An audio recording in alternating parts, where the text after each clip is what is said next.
नमस्कार विद्यार्थी मित्रांनो, आज आपण शिवरायांचे शिक्षण हा स्वाध्याय पाहणार आहोत. हा परिसर अभ्यास भाग 2 याच्यातील स्वाध्याय आहे. आता आपण त्याचे प्रश्न पाहूयात. पहा, प्रश्न आहे, रिकाम्या जागी कंसातील योग्य पर्याय निवडून पुढील विधाने पूर्ण करा. त्यातील प्रश्न पहिला, शहाजीराजे टिंबटिंबचे गाढे पंडित होते. त्याचे पर्याय पण दिले आहेत बरं का. संस्कृतचे, कन्नडचे की तमिळचे? अरे वा, छान उत्तर सांगितलं. शहाजीराजे संस्कृतचे गाढे पंडित होते. आता पुढील प्रश्न. मावळात राहणाऱ्या लोकांना टिंबटिंब म्हणतात. शेतकरी, सैनिक की मावळे? अगदी बरोबर. काय म्हणतात? मावळे. बघा हं, मावळ्यात राहणाऱ्या लोकांना मावळे म्हणतात. आता आपण एका वाक्यात उत्तरे द्यायची आहेत. आता प्रश्न पाहूया.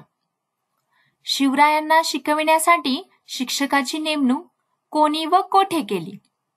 आता याचं उत्तर आहे, शिवरायांना शिकवण्यासाठी शहाजीराजांनी बेंगळुरू मुक्कामी शिक्षकांची नेमणूक केली. आता पुढील प्रश्न. शिवरायांना कोणत्या विद्या शिकवण्यास शिक्षकांनी प्रारंभ केला? कोण सांगेल बरे याचं उत्तर? अरे वा, सगळ्यांचे हात वर आहेत की. छान, अगदी बरोबर. शिक्षकांनी शिवरायांना घोड्यावर बसणे, कुस्ती खेळणे, दांडपट्टा फिरवणे, तलवार चालवणे आदी विद्या शिकवण्यास प्रारंभ केला. आता पुढील प्रश्न. दादाजी कोंडदेवांनी शेतकऱ्यांना साऱ्याची सूट का दिली? पहा हं याचं उत्तर. शेतकऱ्यांनी शेतीची लागवड करावी म्हणून दादाजी कोंडदेवांनी शेतकऱ्यांना साऱ्याची सूट दिली. आता आपण 2 ते 3 वाक्यात उत्तरे लिहायची आहेत. त्यातला पहिला प्रश्न. पुण्याचे रूप कसे पालटले?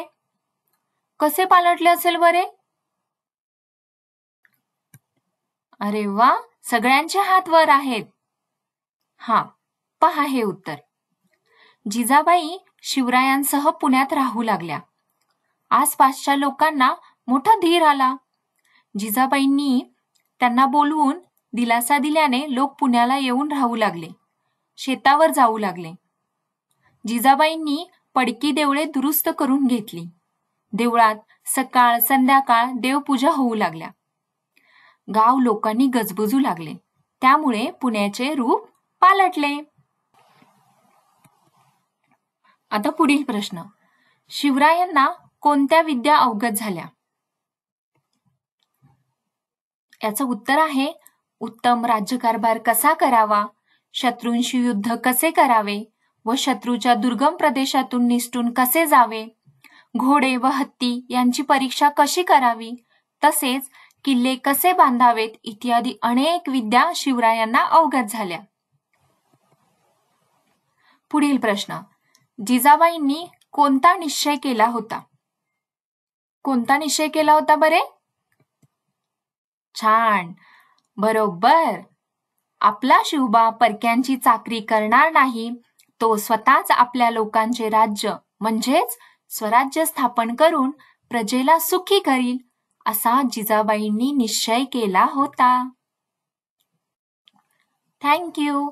तुम्ही सगळ्यांनी छान उत्तरं दिलीत.